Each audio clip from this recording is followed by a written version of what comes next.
Ya, bisa kita mulai ya.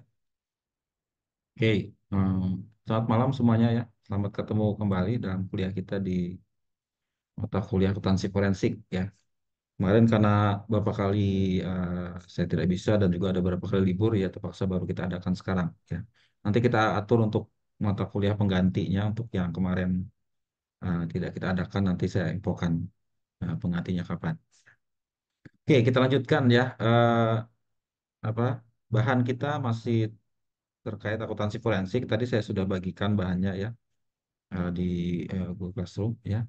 Nah, kita teruskan membahas hari ini ya masih terkait tentang eh, kecurangan pelaporan keuangan ya, financial statement fraud ya.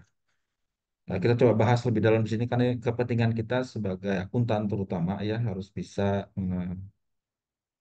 menginvestigasi kecurangan dalam kaitan pembuatan laporan keuangan ya. Nanti setelah itu ya, ini kita pelajari ini dua pertemuan. Yang pertama berkaitan dengan kecurangan terkait dengan pendapatan dan persediaan. Kemudian ada lagi kecurangan pelaporan keuangan terkait dengan reliabilitas aset dan pengungkapan minggu depan. Ya. Eh, Kemudian kecurangan yang lain ya selain yang laporan keuangan ya, ada kecurangan e-commerce, ada kecurangan macam-macam lah yang sifatnya bukan kecurangan keuangan nanti setelah itu ya. Kemudian nanti tahap selanjutnya kita bahas lebih dalam mengenai investigasi ya, teknik investigasi. Sesuai dengan namanya ini apa akuntansi forensik dan investigasi kecurangan. Jadi kita akan masuk ke investigasi nanti setelah itu ya.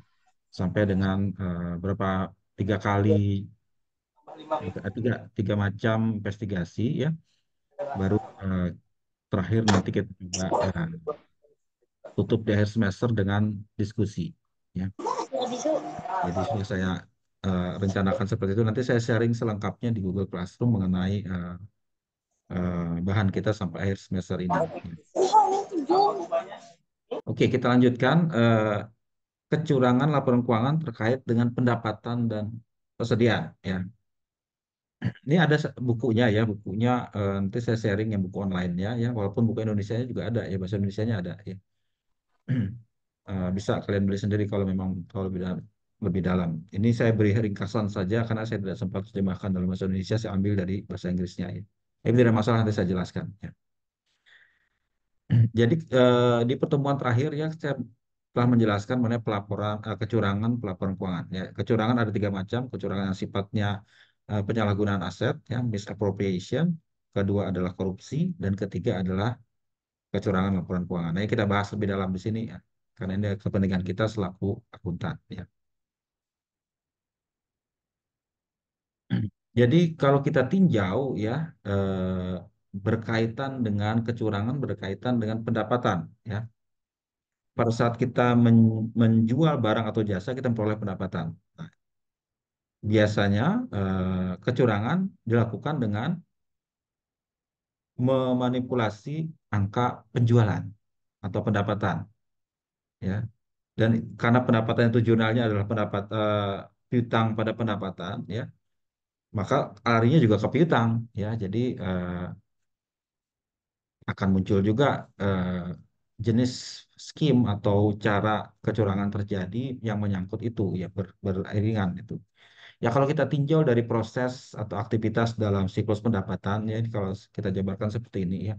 Pendapatan terjadi kalau kita menjual barang atau jasa ya. Satu ya. Angka satu. Kemudian kalau itu penjualannya secara kredit maka akan timbul piutang. Nah, dalam saat piutang perlu juga menurut standar bahwa kita harus memperhitungkan atau mengestimasi berapa sebenarnya piutang tak tertagih. Kemudian kalau ternyata barang yang kita jual itu dikembalikan atau return ya eh, itu juga ada tahapan selanjutnya kita terima kembali barang yang kita return tadi yang di return sama pelanggan. Kemudian eh, piutang yang ada tadi itu dibayar oleh pelanggan berarti ada pengurangan piutang ya. Kemudian kalau ada diskon ya, kalau ada diskon itu dalam pendapatan ada diskon, maka ada muncul juga diskon, ya. Setelah itu dibayar, ya, akan muncul juga penerimaan kas karena pembayaran, ya. Kemudian ada juga di situ pembayaran bisa dikurangi karena adanya diskon tersebut. Nah, ini masing-masing tahapan ini ya akan muncul cara di mana kecurangan bisa terjadi, ya. Kecurangan bisa terjadi. Pertama, ya, pada saat kita menjual barang atau jasa, ya, di tahap pertama menjual, ya, itu akan muncul eh, kemungkinan kecurangan. Pertama, mencatat adanya penjualan fiktif, fictitious sales, ya. Penjualan fiktif, penjualan yang tidak benar-benar terjadi, tapi kita akui sebagai penjualan. Itu adalah kecurangan, ya. Sudah merupakan kecurangan karena itu melanggar prinsip, ya. Prinsip keterjadian kalau menurut audit, ya. Harus terjadi dulu, baru transaksi itu diakui. Tidak mungkin sesuatu yang tidak terjadi diakui. Itu berarti curang, ya. Nah, penjualan fiktif bisa berasal dari pihak ketiga, ya. Pihak terkait, ya, pihak berelasi. Pihak berelasi itu pihak yang bukan pihak ketiga, ya, misalnya masih saudara, masih kerabat, masih anak perusahaan dan sebagainya, ya. Atau penjualan palsu, sham sales, penjualan palsu, penjualan yang tidak benar-benar ada. Kemudian penjualan yang sifatnya bill and hold. Bill and hold itu tidak ada serah terima barang, ya, tapi diakui sebagai penjualan, ya. Ingat, penjualan terjadi kalau ada serah terima barang, tapi kalau kasusnya dia diakui penjualan tapi barang itu masih ditahan, bill and hold. Hold itu ditahan, tidak diserahkan, ya. Atau penjualan dengan adanya apa, kesepakatan sampingan, ya, ada syarat tertentu, ya, tapi tidak merupakan penjualan, ya. Atau konsinyasi, konsinyasi itu tidak diakui penjualan karena itu kita titipan, titipan sama orang. Orang yang kita titipi bukan berarti kita jual sama dia, ya. Orang itu kalau menjual ke pihak pelanggan baru diakui penjualan. Nah, bisa jadi dia sengaja mengakui yang konsinyasi tadi sebagai penjualan, bisa jadi, ya. Itu penjualan fiktif, ya. Kemudian bisa terjadi juga dalam hal penjualan atau pendapatan itu mengakui pendapatan terlalu dini, recognize revenue too early, ya. Ini pengakuan pendapatan, ya. Kalau kalian belajar pengakuan pendapatan tuh harus sesuai, ya. Pendapatan itu diakui kalau itu barang itu pada saat kita serah terima, ya. Baik itu FOB shipping point apa FOB destination, apapun yang diakui, kapan serah terimanya berarti sudah diakui sebagai pendapatan, ya. Nah, kalau pendapatan itu tidak bisa apa tidak bisa sekali sekali waktu terpenuhi, ya, misalnya melewati batas waktu, kita harus akui menurut prinsip matching, ya, berapa sebenarnya biaya, itulah menurut persentase penyelesaian. Misalnya dalam kontraktor mungkin yang multi tahun tidak 1 tahun, ya, berapa penyelesaiannya itu diakui, itu bisa seperti itu. Tapi bisa saja dia curang, ya, diakui tidak sesuai sama penyelesaian, bisa terjadi seperti itu, ya. Eh, jadi macam-macam cara atau skim di mana orang bisa melakukan kecurangan seperti itu, ya. Bisa terjadi karena improper cut off. Cut off kan pisah batas, ya. Pisah batas itu yang diakui di tahun ini dan periode mendatang itu jangan sampai terliwat, ya. Misalnya penjualan tanggal 31 Desember, walaupun apa eh, apa barang itu belum sampai ke pelanggan tapi sudah diakui sebagai penjualan, harus kita akui di tahun ini, yang diakui di tahun depannya, ya. Nah, bisa jadi dia sengaja meningkatkan penjualan, ya, dengan mengakui pendapatan yang harusnya di tahun-tahun kemudian diakui ke sekarang, bisa jadi seperti dalam rangka dia menaikkan penjualan di tahun sekarang, ya. Atau membuat itu lewat tahun buku, bisa jadi seperti itu, ya. Itu cara kedua, ya, mengakui pendapatan yang tidak sebelum waktunya. Kemudian bisa juga melebih-lebihkan, overstate penjualan yang real. Penjualannya memang real tapi dilebihkan, ya, digelembungkan, ya, atau ditambah-tambah, ya. Bisa jadi seperti itu, ya. Itu yang nomor satu. Kemudian nomor dua, bisa terjadi juga kecurangan pada saat kita menghitung berapa sebenarnya piutang tak tertagih, uncollectible receivable. Ya. Ini yang kadang-kadang nggak sengaja, maksudnya nggak sengaja, ada sengaja dan nggak sengaja ya. Eh, Kebanyakan sengaja ya. Jadi dia terlalu rendah dalam menetapkan berapa sebenarnya penyisihan piutang. Ya. Misalnya piutang yang wajar itu sekitar 1% lah nggak tertagih. Ya, dia cuma menetapkan separuhnya saja, berarti separuhnya kurang kan? Nah itu berarti dia kurang membebankan. Ya. Itu bisa dianggap curang karena dia kurang membebankan penyisihan piutang.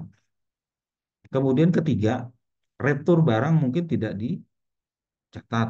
Ya, retur barang kita ingat kalau barang dikembalikan berarti pendapatan kita harus dikurangi karena barang itu kembali. Ya, kalau itu nggak dicatat berarti dia curang. Ya, atau mencatatnya tidak segera nanti mencatatnya ya setelah akhir tahun baru dicatat ya setelah lewat tutup buku baru dicatat lagi kemudian. Nah, itu salah juga ya. Kemudian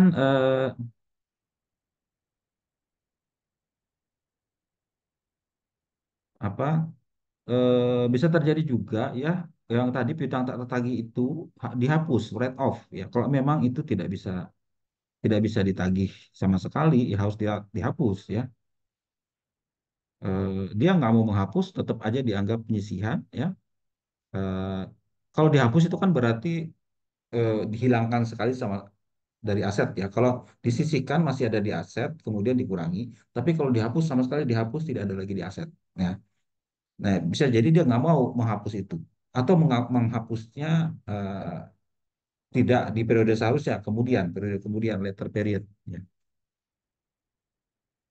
Kemudian pada saat collecting cash ya menerima pembayaran bisa terjadi eh,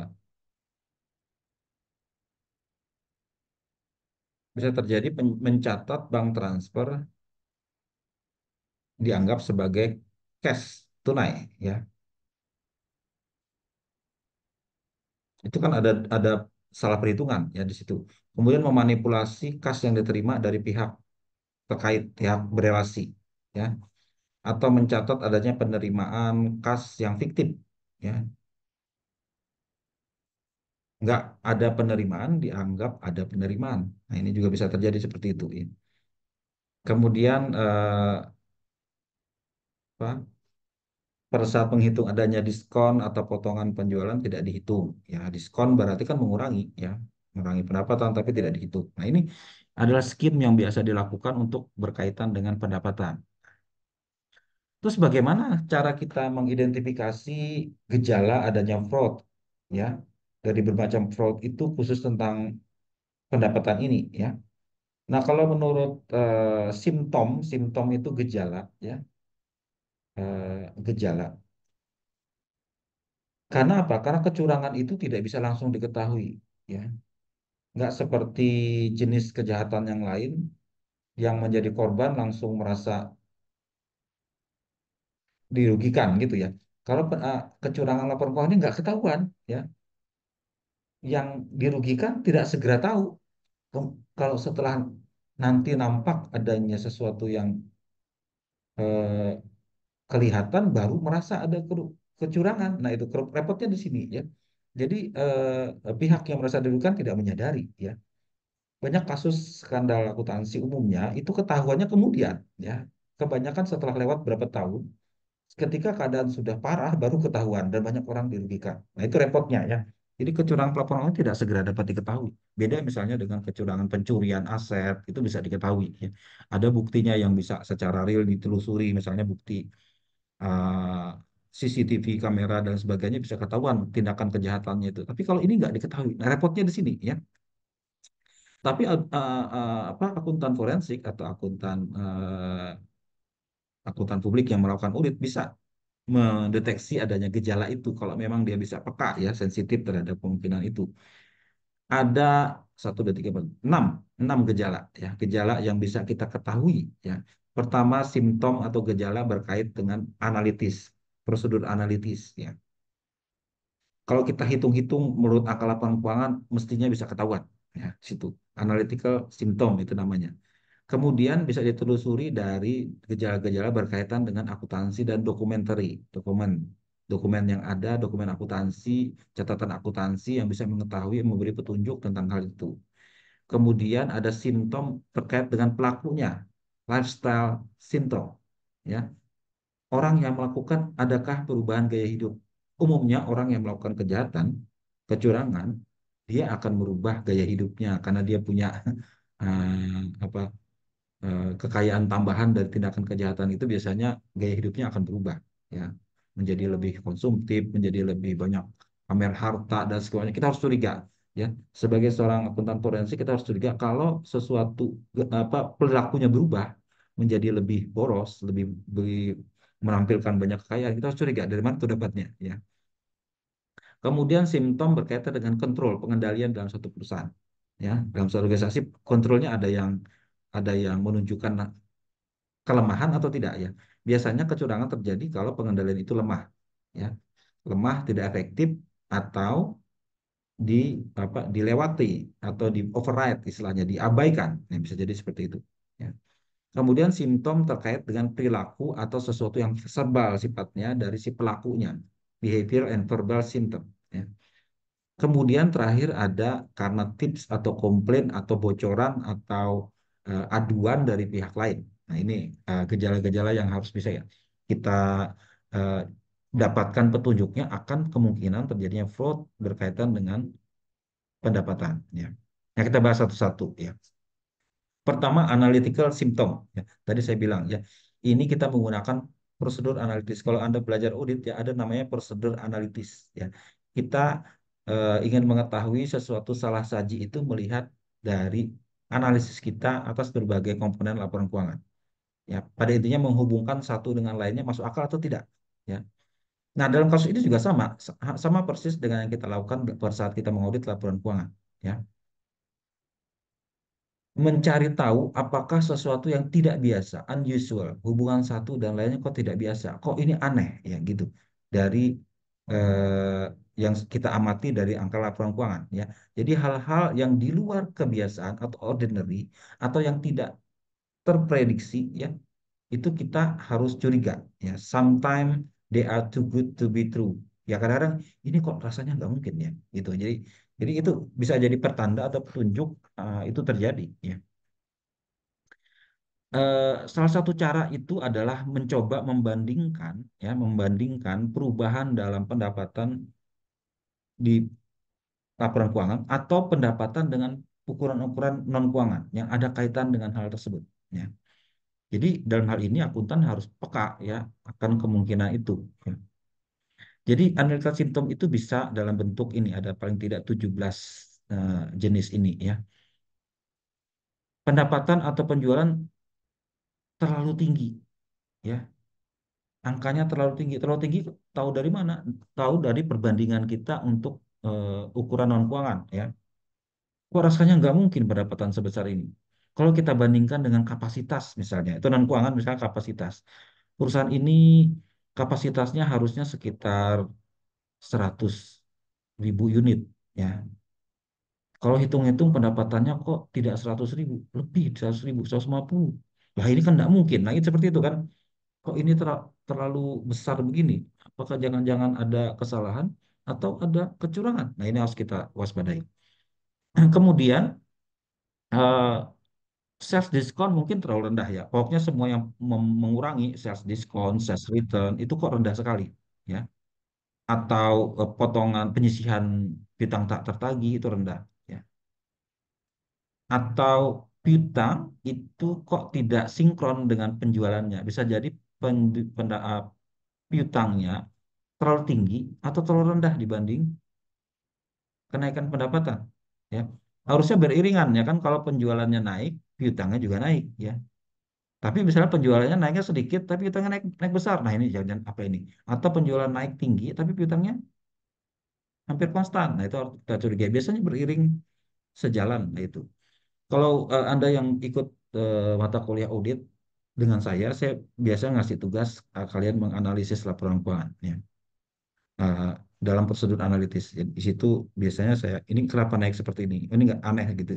Kalau angkanya kita bisa bilang masuk akal, itu berarti eh, wajar. Tapi kalau ternyata ada sesuatu yang luar biasa, tidak lihat pola, tidak seperti biasa polanya, kita harus curiga ini kenapa? Ya, itu. Kemudian terlalu sedikit kas yang diterima relatif dibandingkan dengan pendapatannya. Ya. Itu bisa kita lihat pendapatan yang kita terima itu dari mana? Dari arus kas, laporan arus kas. Arus kasnya cuma segini, pendapatannya kok segini. Jangan-jangan sisanya ini fiktif, tidak ada duitnya, tidak ada uangnya. Nah, ini harus kita curiga juga. Ya. Kemudian ada entry ayat jurnal yang tidak biasa di akhir tahun. Yang kemungkinan itu adalah cara dia buat menggelembungkan penjualan fiktif tadi. Ya. Kita biasanya dicek di akhir tahun ada nggak yang tidak biasa jurnalnya. Ya. Jurnal yang sangat besar, jurnal yang tidak biasa dari beberapa customer. Harus curiga, jangan main-main di situ. Ya. Kemudian perubahan yang cepat dalam hal jenis pendapatan. Nah, pendapatan macam-macam kan ada pendapatan ini. Kemudian ada yang berubah cepat. Ya, misal pendapatan yang dari produk yang biasanya tidak laku kok laku. Nah, itu kan bisa harus kita cari tahu kenapa ini. Mix revenue-nya dari mana saja ya. Kemudian hubungan yang tidak biasa antara cost dan revenue. Harusnya kan pendapatan naik, biaya juga biasa naik ya. Kalau pendapatan hampir tetap tapi biaya hampir tetap tapi pendapatan naik, kenapa ini? Ya, kecuali kalau harganya naik. Ya. Kalau harganya tidak naik, harusnya sama dong. Tuh. Kemudian bisa terjadi juga hubungan yang tidak sesuai antara kas dan piutang. Ya. Atau hubungan yang tidak konsisten antara dua akun. Ya, tadi pendapatan dengan piutang. Ya. Kemudian adanya pelanggan baru yang tidak diketahui sebelumnya. Ya. Mungkin pelanggan baru ini jadi pelanggan fiktif nih. Ya. Transaksi pendapatan dicatat tidak lengkap atau tidak tepat waktu atau dicatat pada klasifikasi yang keliru. Ya. Ada penyesuaian atau adjustment pada menit-menit terakhir sebelum akhir tahun. Ya. Piutang yang terlalu besar, sementara pendapatan kas yang diterima dari pelanggan itu tidak sesuai. Ya.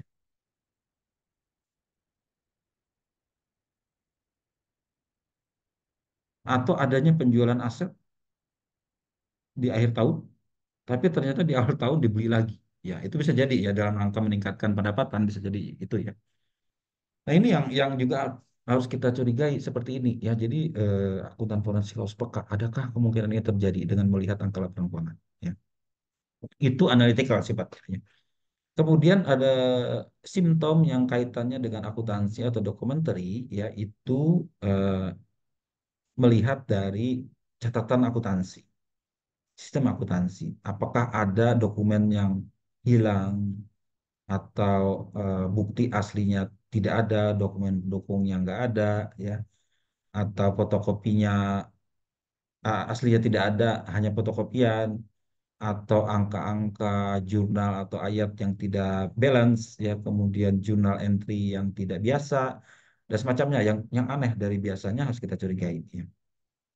Itu bisa dalam bentuk transaksi atau saldo yang tidak ada dokumen pendukungnya ya, missing dokumen, fotokopinya tidak jelas ya, kemudian tidak jelas rekonsiliasi banknya ya atau rekonsiliasi lainnya tidak diterangkan sebab bedanya kenapa ya. Eh, Angka-angka di laporan keuangan tidak balance ya mungkin balance-nya dilarikan ke lain-lain ya seperti kalian mengerjakan akuntansi pengantar dulu kan kalau tidak balance larinya mana cari di penyeimbang taruh aja ke lain-lain. Nah itu kadang-kadang akuntan yang benar-benar nyata bisa jadi dilarikan ke situ ya. Kemudian adanya perbedaan antara saldo catatan dengan bukti pendukung misalnya dengan melakukan konfirmasi piutang ya angkanya nggak sama ya. Akuntan harus sadar kalau nggak sama nih kenapa harus telusuri nih nggak boleh dibiarkan saja harus ditelusuri jangan-jangan memang ada sesuatu yang tidak seharusnya di situ ya. Kemudian adanya jurnal ayat jurnal yang tidak biasa yang dilakukan oleh top manajemen. Siapa tahu bosnya yang nyuruh ya, bukan anak buahnya tapi bosnya yang nyuruh melakukan jurnal seperti itu. Kemudian dilakukan penjurnalannya itu di akhir tahun ya. Kemudian di saat-saat yang tidak biasa, akhir hari libur dan sebagainya ya. Kemudian eh, jumlahnya itu eh, bulat angkanya ya. Biasanya kalau transaksi kan nggak bulat biasanya ya. Ini tiba-tiba ada jurnal angkanya bulat 100 juta, 120 juta semacam itu. Jadi kok aneh ya? Macam itu bisa jadi kecurigaan ya. Ini yang bersifat akuntansi atau dokumentasi. Terus kemudian berkaitan dengan gaya hidup ya. Tapi dalam kasus pelaporan kecurangan pelaporan keuangan itu tidak mudah ya. Tidak mudah di sini karena apa? Karena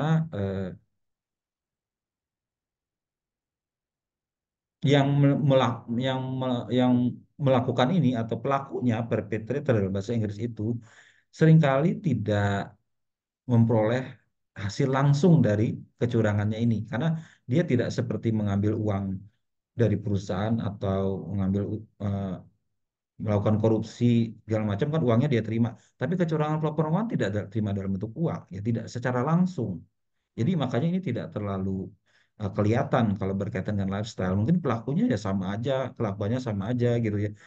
Eh, Dia mungkin mengincar sesuatu yang tidak langsung kelihatan dengan gaya hidupnya. Ya.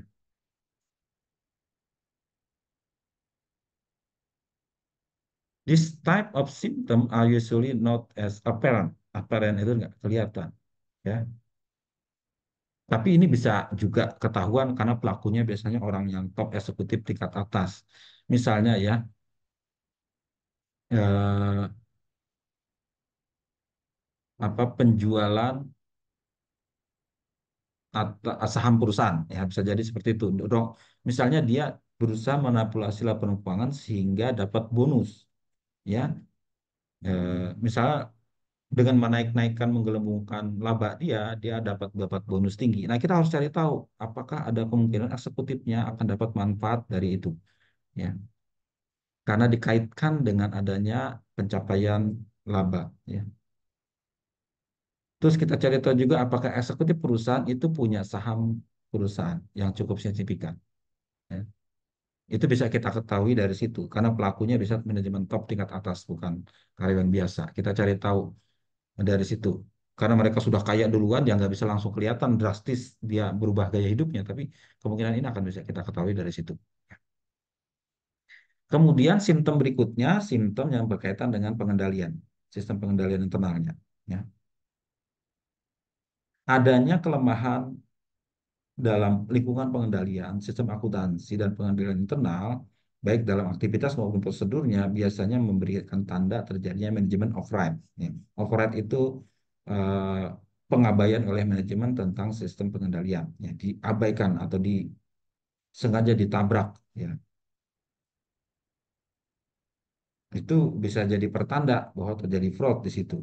Ya, misalnya manajemen override untuk signifikan aktivitas pengendalian berkaitan dengan siklus pendapatan, kemudian pelanggan yang tidak biasa yang muncul tiba-tiba ada dalam proses persetujuan customer, kemudian kelemahan dalam proses cut off pisah batas dalam proses akuntansi itu bisa menunjukkan adanya pengendalian. Makanya itu waktu di mata kuliah sistem akuntansi dan juga di audit kita belajar bagaimana mengevaluasi sistem pengendalian. Ya, akuntan biasanya kalau dia melakukan tes pengendalian bisa ketahuan. Ya, ini pengendaliannya lemah ini. Nah, kita curiga jangan-jangan ada sesuatu di baliknya karena sengaja dibuat pengendaliannya lemah. Ya, karena pengendaliannya lemah berarti itu opportunity, peluang terjadinya fraud. Ya. Segitiga, kita ingat segitiga fraud, peluang, insentif atau tekanan dan rasionalisasi. Ya. Kemudian berikutnya itu adalah simptom gejala secara perilaku dan ucapan verbal lisan ya, oleh si pelaku. Behavioral and verbal symptom ya. Karena kebanyakan pelaku fraud itu biasanya ya merasa bersalah dan mengalami stres ya. Dan mereka akan mengubah perilakunya karena dalam rangka dia mengatasi stresnya ini dan mencoba menghilangkan ini ya. Itu bisa kelihatan dari respon verbal mereka yang apa yang muncul kalau kita amati.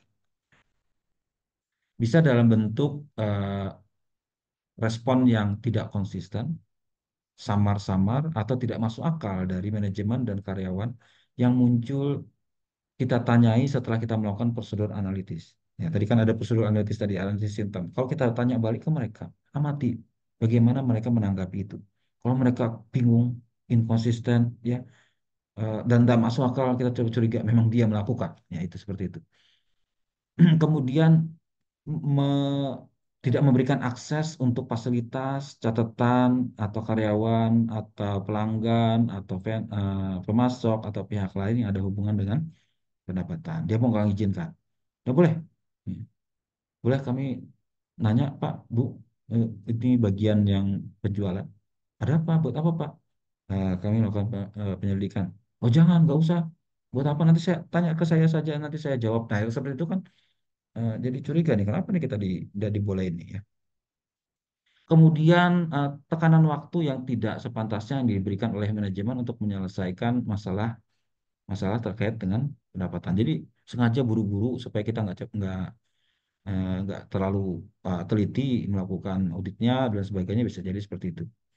Atau sengaja juga memperlambat, delay ya, memberikan informasi ya, atau respon yang tidak jujur ya atas pertanyaan yang kita ajukan.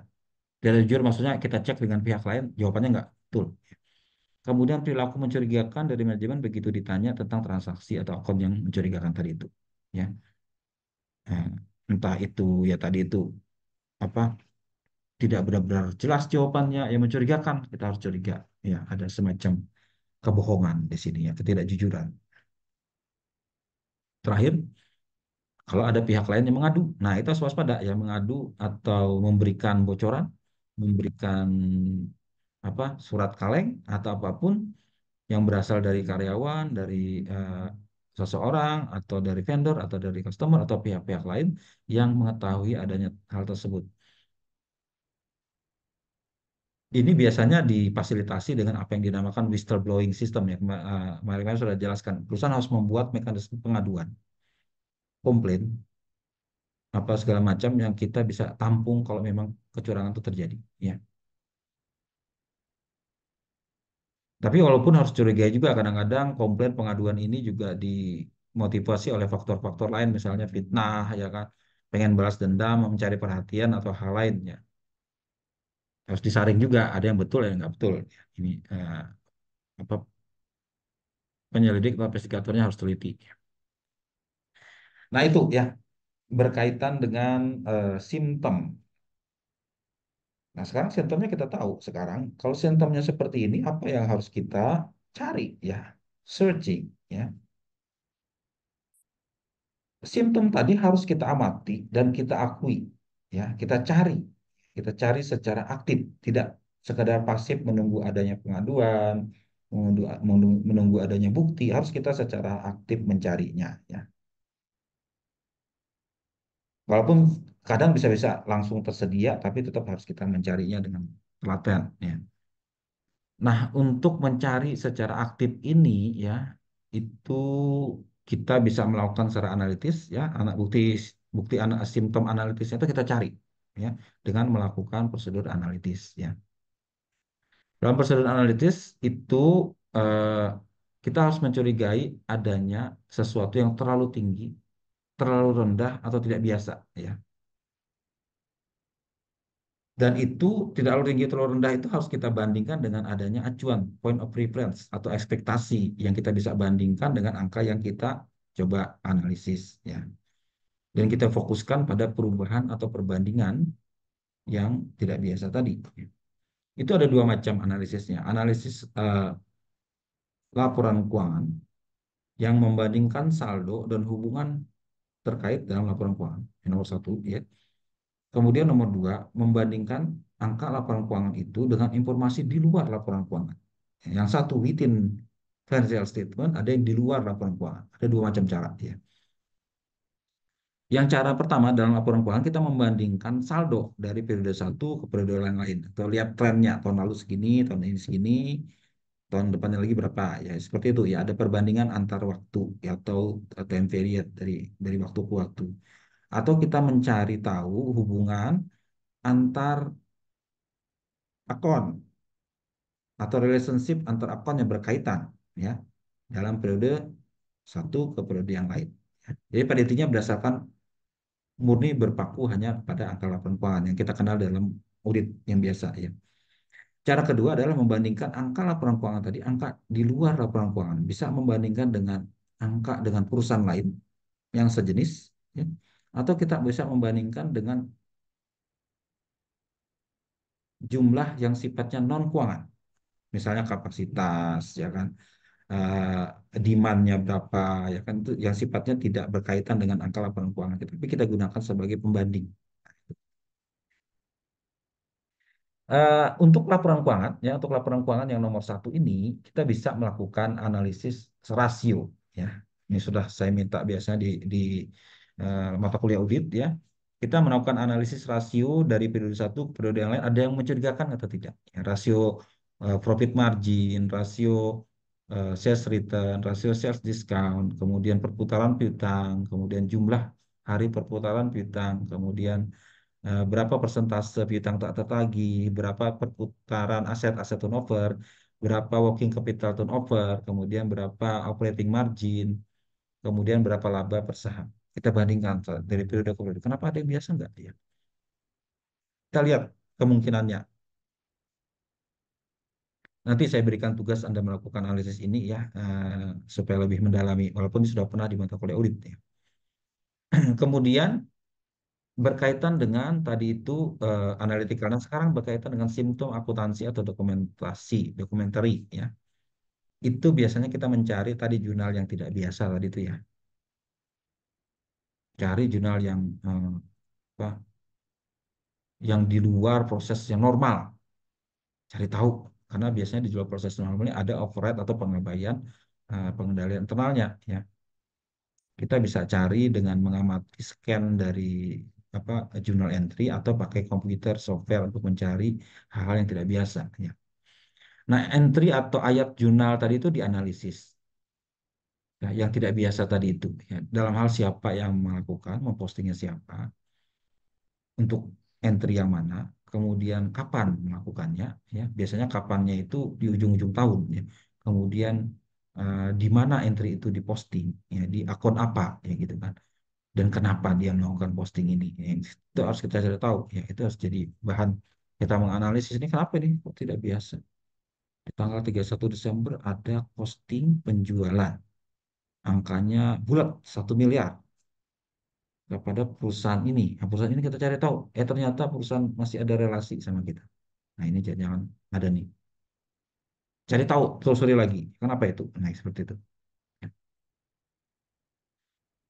Kemudian kita mencari simptom berkaitan dengan pengendalian.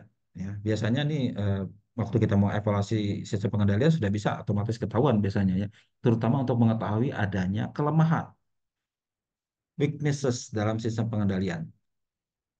Ya. Adanya kelemahan itu bukan berkaitan dengan sesuatu yang kita perbaiki di masa depan, tapi siapa tahu sudah terjadi dan punya efek ke masa lalu, yang akan muncul terjadinya fraud. Nah, jadi akuntan harus sadar kalau dia menemukan evaluasi, biasanya kan kita kalau pelajar di mata kuliah SIA kan, ini kelemahannya, tolong perbaiki, perbaikannya adalah memperbaiki ini, ya. Tapi tidak berhenti dari situ saja, tidak berhenti ke manajemen letter, kita harus cari tahu, kalau memang ini terjadi, berarti ada sesuatu yang lolos karena adanya kelemahan pengendalian internal ini, ya. Kita ingat ya, waktu belajar SIA juga ya, kalau pengendalian internal itu jelek, itu seperti saringan yang lubangnya besar-besar, ya. Banyak yang loss, banyak yang tembus ya. Jadi kecurangan, kesalahan akan loss begitu saja terjadi. Nah, ini harus kita tahu. Yang loss-loss tadi apa? Nah, itu yang juga harus diwaspadai ya. Kemudian juga mempertimbangkan adanya kelemahan dalam lingkungan pengendalian ya. Nah, lingkungan pengendalian ini misalnya dari atasannya memang sengaja mengabaikan perilaku etis ya susah juga ya, ini berarti parah ini gitu. Bosnya saja sudah begitu, lingkungan pengendaliannya jelas tidak baik ya. Kemungkinan banyak sesuatu yang buruk di baliknya ya. Ini yang auditor biasanya lakukan secara rutin, tapi jangan juga dia tidak peka terhadap kemungkinan ini ya. Kemudian berkaitan dengan verbal dan behavioral dan juga lifestyle ya.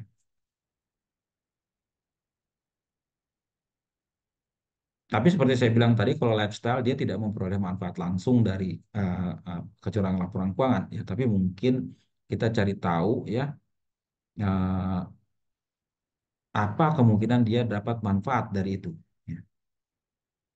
Misal dia punya tadi saham, ya, punya target untuk mencapai laba tertentu, punya insentif, ya kita harus cari tahu insentifnya apa. Ya. Kemudian berkaitan dengan behavior dan verbal symptom, kita harus cari amati, ya, kemudian kita membuat tanya jawab, inquiry itu tanya jawab, ya. Kemudian eh, kalau atasannya nggak dapat sesuatu, kita bisa nanya ke bawahannya, ya, lower level employee. Ya. Kadang-kadang bawahan yang tidak suka sama atasannya biasanya keceplosan. Ya. Buka rahasia. Nah, coba kita cari tahu dari situ. Karena kita sadar yang si pelakunya mencurigakan dan tadi itu contohnya tidak memberikan akses dan segala macam, kita coba cari cara lain. Ya. Biasanya itu. Ya. Kemudian kalau ternyata ada ketidakjujuran, ya, kebohongan dan sebagainya, kita coba cari tahu dengan melakukan mendeteksi adanya inkonsistensi, ketidaksesuaian, tidak konsisten. Ya. Kuncinya adalah kita melakukan komunikasi langsung dan sering dengan klien untuk mengetahui inkonsistensi nanti kenapa. Ya. Kejar terus. Oh, kenapa seperti ini jawabannya, padahal seperti ini.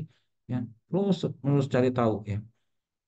Kemudian berkaitan dengan perilaku atau behavior, kalau ternyata ada perubahan perilaku, kita akan coba cari tahu itu dengan menanyakan ke banyak orang. Ya. Ke orang-orang informan-informan tertentu. Ya.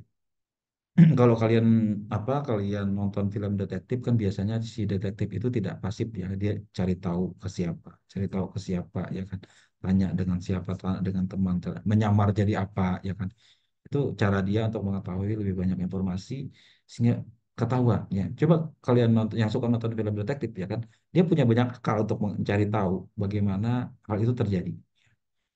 Mencari tahu informasinya, ya, tanya dari sininya, tanya dari situnya, biasanya ada kaitannya, yaitu. Nah, berkaitan dengan tips atau komplain pengaduan tadi itu, ya, ciptakanlah sistem yang bisa orang mengadu, yaitu dari whistleblowing system. Ya. Dia review hotline recordnya, transkripnya, surat menyuratnya, coba cari tahu apakah itu memberi petunjuk tentang adanya fraud tadi itu. Ya. Nah, itu berkaitan dengan pendapatan, ya, berkaitan dengan pendapatan. Eh, Selanjutnya berkaitan dengan inventory, ya, inventory. Ada yang nanya sejauh ini sebelum saya lanjutkan untuk kecurangan berkaitan dengan persediaan atau inventory.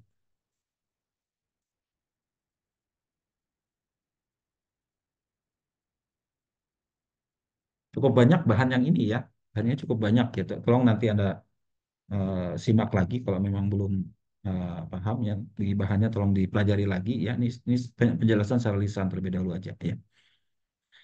Lanjut kalau tidak ada pertanyaan berkaitan dengan persediaan atau inventory. Kalau tadi pendapatan, kalau ini inventory, inventory berkaitan dengan beban biasanya. Tapi ini kita coba kaitkan, ya.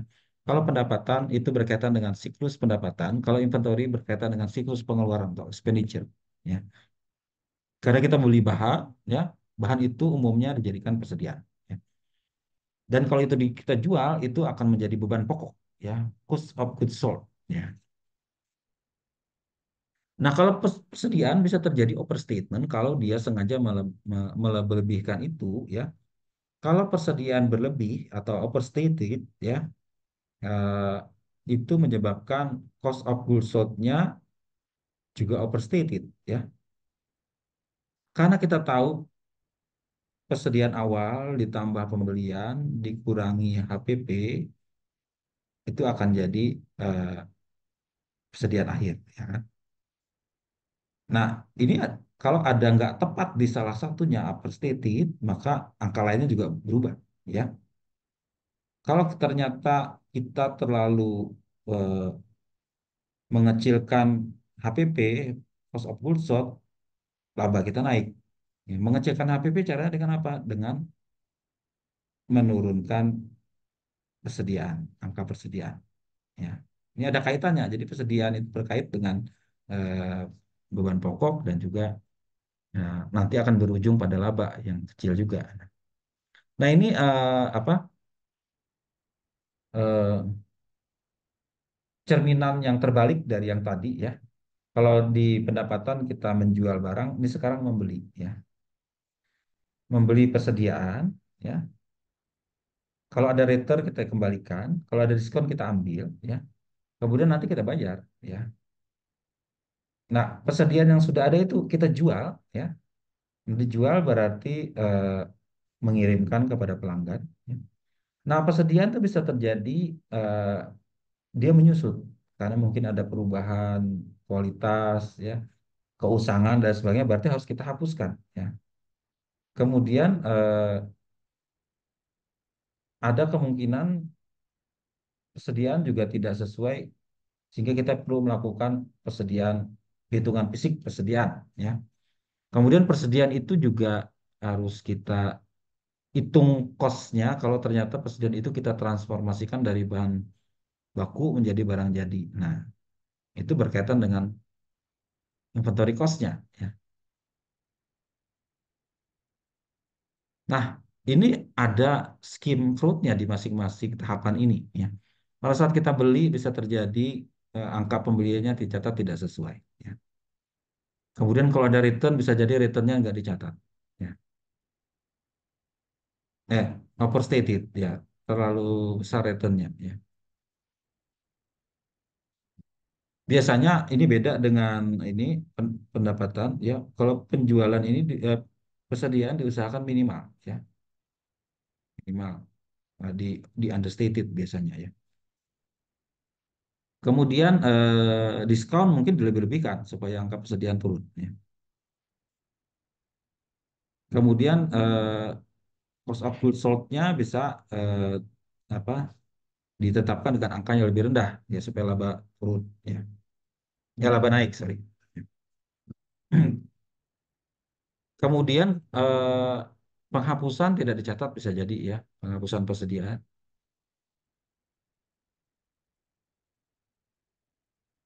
Kemudian ada penyusutan apa pengurangan persediaan bisa terjadi ya. Dan juga kalau cost-nya tidak sesuai bisa terjadi. Yaitu ini semua kecurangan ya, bukan sesuatu yang sifatnya eh, kesalahan atau kekeliruan atau error, ini tapi sengaja ya. Nah, untuk itu kita juga sama seperti tadi ya, mencoba mencari simptomnya. Simptomnya dalam 6 simptom tadi, simptom analitikal. Apakah angkanya itu tidak sesuai? Ya. Biasanya kesesuaian dilihat dari angka pembelian dan pemakaian. Ya. Kalau cost of goods sold biasanya seiring dengan angka penjualan. Ya. Kalau pembelian seiring dengan angka produksi. Apakah mereka sesuai atau tidak di sini? Ya. Kemudian dalam aspek akuntansi dan dokumenter, ya, apakah ada transaksi yang tidak dicatat dengan lengkap dan tepat waktu berkaitan dengan persediaan? Apakah ada persediaan yang tidak didukung oleh bukti? Ya, apakah di akhir periode itu ada penyesuaian yang tidak biasa terkaitan dengan cost of goods sold? Ya, kemudian ada dokumen yang hilang terkait dengan persediaan dan cost of goods sold. Kemudian data-data dokumen yang tidak mendukung. Kemudian tidak balance, ya, angka-angka yang tidak balance. Ya, kemudian ada perbedaan antara eh, angka persediaan dengan angka eh, beban pokok penjualan. Ya. Ada perhitungan, ada perbedaan selisih besar pada saat kita melakukan penghitungan fisik persediaan. Perbedaan juga antara laporan penerimaan dengan catatan persediaan. Ya. Perbedaan antara angka dalam purchase order, purchase invoice, purchase record, dan purchase receiving report. Kemudian ada perbedaan dalam berkaitan dengan vendor atau rekanannya. Ini harus kita curigai semua ya. Kemudian dalam kontrol, kita coba cari tahu apakah ada manajemen override, pengabaian sistem berkaitan dengan persediaan dan pembelian. Atau ada vendor yang sengaja muncul tiba-tiba, tidak melalui proses yang biasa. Atau ada kelemahan dalam cara penghitungan fisik persediaan. Kemudian behavioral verbal control, ya sama seperti tadi kita curigai kalau ada sesuatu yang ya yang mencurigakan, yang jawabannya yang aneh, ya kan, eh, sengaja mengulur-ulur waktu, ya, eh, mencurigakan lah.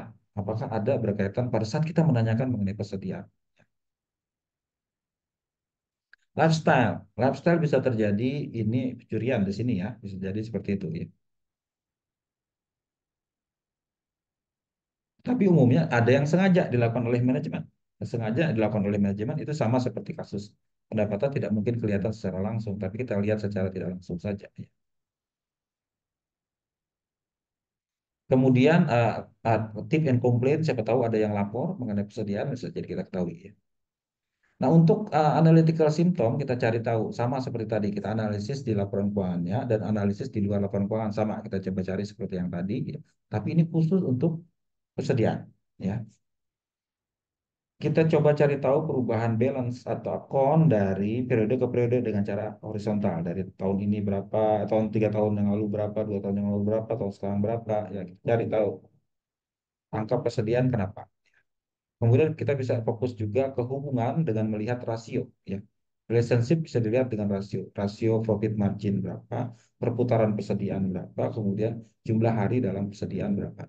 Cari tahu, bandingkan dengan periode sebelumnya, periode sekarang. Kalau ada yang aneh, kita bisa cari tahu. Kemudian kita mencoba common size laporan keuangan dengan melihat vertikal atas ke bawahnya dari perhitungan perhitungan tadi tuh yang rumus yang tadi yang ini ya. Ini ya, pendapatan dikurangi sales return dapat pendapatan bersih ya. Dikurangi harga pokok dapat gross margin, dikurangi biaya dapat net income. Nah, ini coba kita buat analisis tahun per tahun, ada perbedaan yang aneh atau tidak. Demikian juga dengan perhitungan beban pokok penjualan. Persediaan awal tambah pembelian dikurangi return dikurangi diskon dapat persediaan tersedia untuk dijual dikurangi persediaan akhir akan dapat harga pokok penjualan ya. Ini ditelusuri dibandingkan tahun ke tahun ya, akan itu vertikal dan horizontal tahun ke tahun dan dilihat dari atas ke bawah ya. Sales ini bisa dianggap 100%, yang lain berapa persennya dari sales ya, dari revenue. Kita coba bandingkan dari situ, ada keanehan nggak dari angka-angka itu. Kemudian kita bisa bandingkan juga yang jenis nomor dua dengan laporan di perusahaan lain, ya other companies, ya. Atau kita bandingkan dengan hal yang aset yang mewakilinya, ya. Misalnya persediaan kita bandingkan dengan kapasitas gedung yang menyimpannya. Dia punya gudang yang tidak terlalu besar, tapi kok persediaannya banyak sekali. Oh, jangan-jangan nggak ada persediaan ini karena kita tahu kapasitas gudang sebesar itu nggak mungkin menyimpan barang sebanyak itu. Nah, bisa ketahuan dari situ kan keanehan tertentu ya. Oh enggak, kami simpan di tempat lain. Yang mana buktinya? Ya, tempat lain kok kami cek nggak ada. Nah, ternyata nggak ada juga. Itu bisa harus kita cari tahu seperti itu. Kemudian accounting documentary bisa kita lihat juga dari entry sama seperti tadi ya, entry jurnal yang tidak biasa ya. Kemudian dari segi control symptom bisa kita lihat dari kondisi pengendaliannya ya seperti apa kondisi pengendalian sama seperti tadi Pak Kobi. Untuk lifestyle juga sama seperti tadi ya tidak kelihatan langsung tapi kita coba inquiry atau tanya jawab dengan mereka dan mencari tahu apakah ada inkonsistensi antara yang data yang kita bukti yang kita dapatkan dengan apa yang mereka bisa penjelasan mereka ya explanation dari manajemen kenapa ya. Kalau jawabannya nggak sesuai, nggak match, nggak konsisten, kita curiga itu nggak betul ya. Untuk tip dan komplain sama ya, kita coba cari bukan hanya dari pihak yang mengadu, kita bisa langsung melakukan tanya jawab dengan pihak vendor ya. Ini kan berkaitan dengan pembelian berarti dengan pihak vendor rekanan apa pemasok ya kita coba cari tahu ke mereka atau kita bisa nanya ke customer karena kita menjual persediaan ke customer.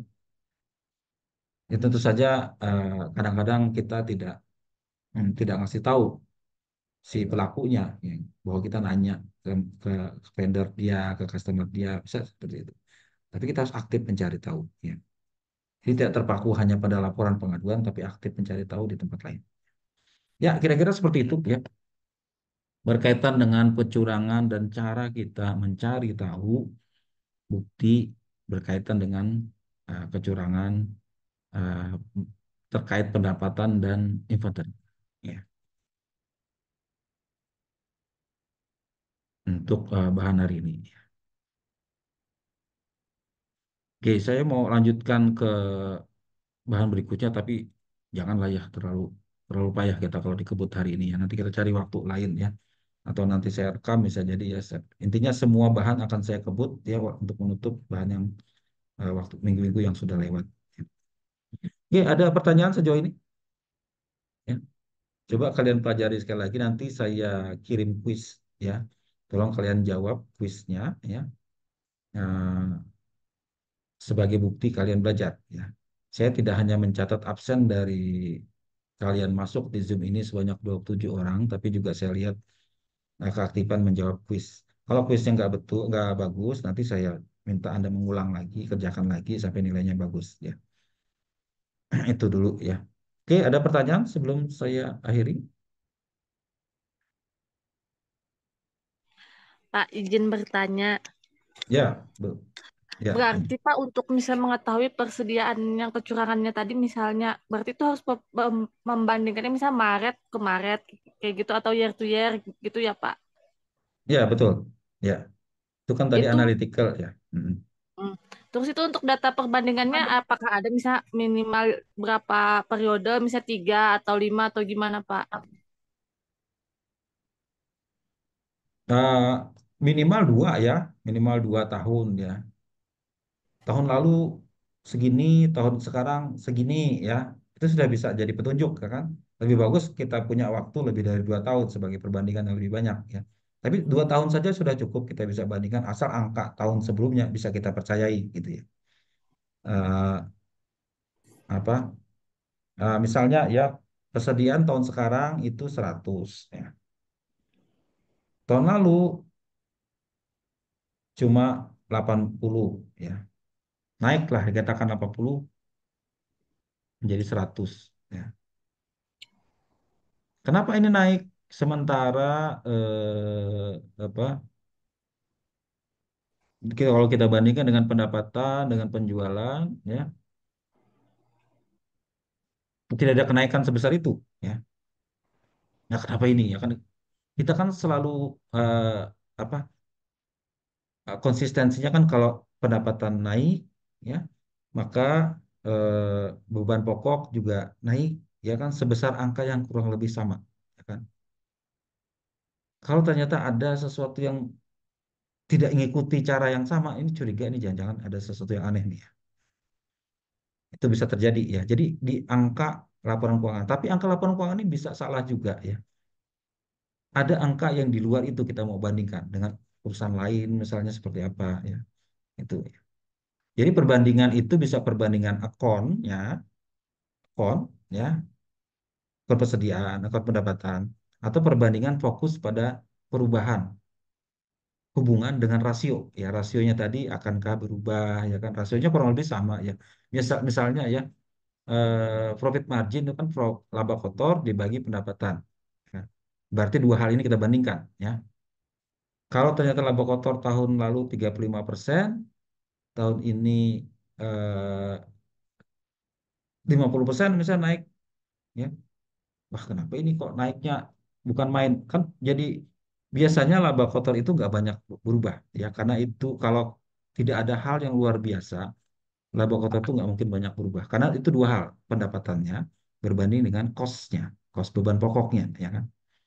Kalau ternyata ada naik 50%, ini bisa sebab dua sebab, bisa jadi pendapatan yang dinaikkan atau bebannya diturunkan. Nah, bisa jadi seperti itu kan, dua arah seperti itu. Ya. Itu ya kita bandingkan ya kewajarannya dari angka tahun sebelumnya. Ya. Minimal 2 tahun sudah bisa kita lakukan itu. Ya. Perputaran persediaan juga sama. Perputaran itu kan persediaan dikurangi apa persediaan dibanding dengan pembelian ya berputarnya berapa lama ya berputarnya berapa lama ya. Kalau perputarannya itu misal dalam bentuk hari ya, persediaan dari saat kita beli sampai saat dia dijual itu memakan waktu 40 hari. Kalau ternyata kita tes tahun ini lebih cepat dari tahun lalu, ini ada apa nih lebih cepat harus cari tahu. Biasanya kita nanya balik ke mereka, ini kenapa kalau tahun ini lebih cepat ya persediaannya berputar sama anu kah penjualan ini kah ada perubahan kebijakan penjualan kah sehingga lebih cepat berputarnya. Oh nggak ada tahun ini, kami tetap penjual seperti biasa Pak. Loh kenapa ini naik? Nah itu kan sudah aneh ya kan. Jadi pada intinya akuntan forensik itu mencari keanehan dan mencoba menanyakan balik keanehannya itu kenapa. Bisa kasih penjelasan aja Pak, kenapa ini aneh seperti ini ya? Kalau dia nggak bisa jawab, ngasih jawaban yang meyakinkan, kita curiga dia main-main tuh sama angka itu. Ya, itu yang ini ya. Hmm, kita biasa nanya balik ya. Nanya balik ini bisa sekadar minta penjelasan, tapi kita mau cari tahu simptomnya tadi itu, simptom verbalnya tadi ya.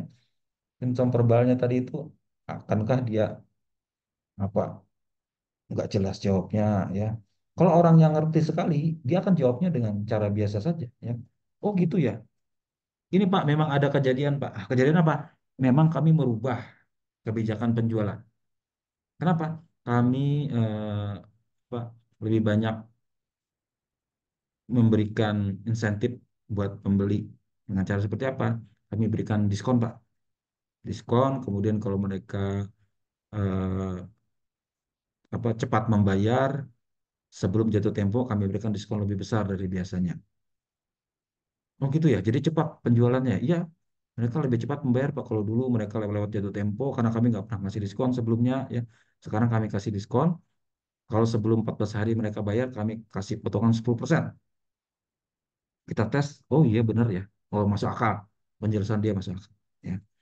Tapi masuk akalnya itu cari bukti lagi. Benarkah ada kebijakan seperti itu? Kita tanya ke customernya. "Eh, Pak, Bu, benarkah sekarang perusahaan ini memberikan insentif lebih cepat membayar?" Oh iya betul. Lumayan ya Pak, katanya kami cepat membayar dapat diskon lebih murah. Ya kami usahakan sebelum jatuh tempo kami bayar. Nah, berarti jawaban dia konsisten. Antara dia dan pihak ketiga jawabannya konsisten dari bukti konsisten, berarti kita nggak curiga. Tapi kalau ternyata nggak sinkron, kita tanyakan pihak lain, nggak seperti itu ceritanya.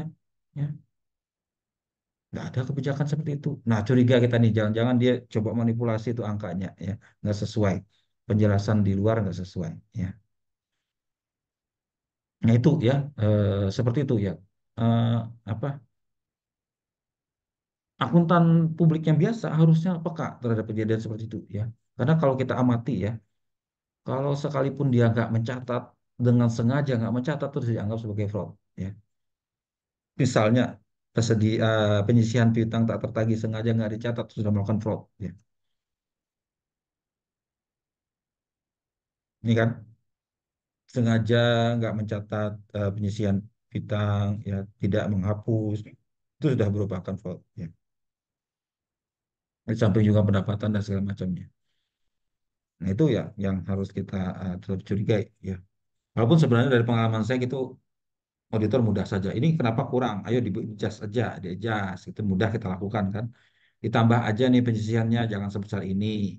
Piutang yang ini tidak betul, sudah kita tidak akui, hapus saja. Ya. Auditor menemukan, ya. Tapi dalam banyak hal lain, auditor nggak menemukan, ya. Nah, itu yang juga repot, ya. Misalnya penjualan fiktif nggak ketahuan, ya. Penjualan yang tidak sepantasnya, cut off yang tidak sepantasnya nggak ketahuan. Nah, itu. Ya, seperti itu ya, Bu, Mbak Risna. Ya, Risna. Pak. Ada lagi?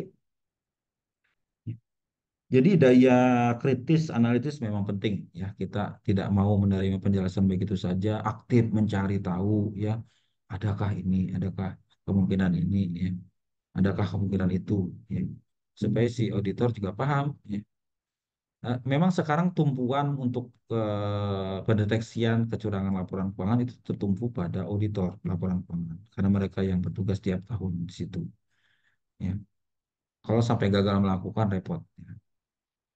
Nah, pihak lain untuk menguji itu setelah biasanya ada kecurigaan auditor gagal melakukannya, pihak lain masuk misalnya dari pihak otoritas dari pemerintah atau dari pihak lain ya yang dipanggil untuk mengaudit ulang ya kan misalnya berganti auditor ya ada ini auditor lain masuk bisa jadi seperti itu.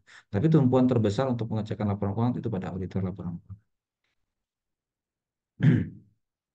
Jadi ini melengkapi mata kuliah audit yang sudah kalian pelajari ya, yang sudah kalian pelajari.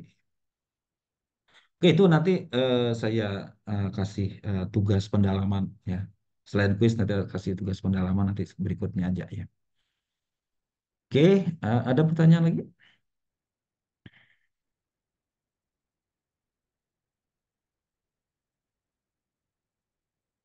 Oke, kalau tidak ada saya akhiri untuk topik hari ini ya. Eh, Nanti kita infokan untuk pertemuan selanjutnya. Kalau tidak ada saya akhiri ya. Sampai ketemu di kesempatan berikutnya. Oke, makasih. Selamat malam. Makasih Makasih Pak, Kak. selamat malam. Makasih Kak. Ya, Selamat malam. oke. Saya akhiri ya.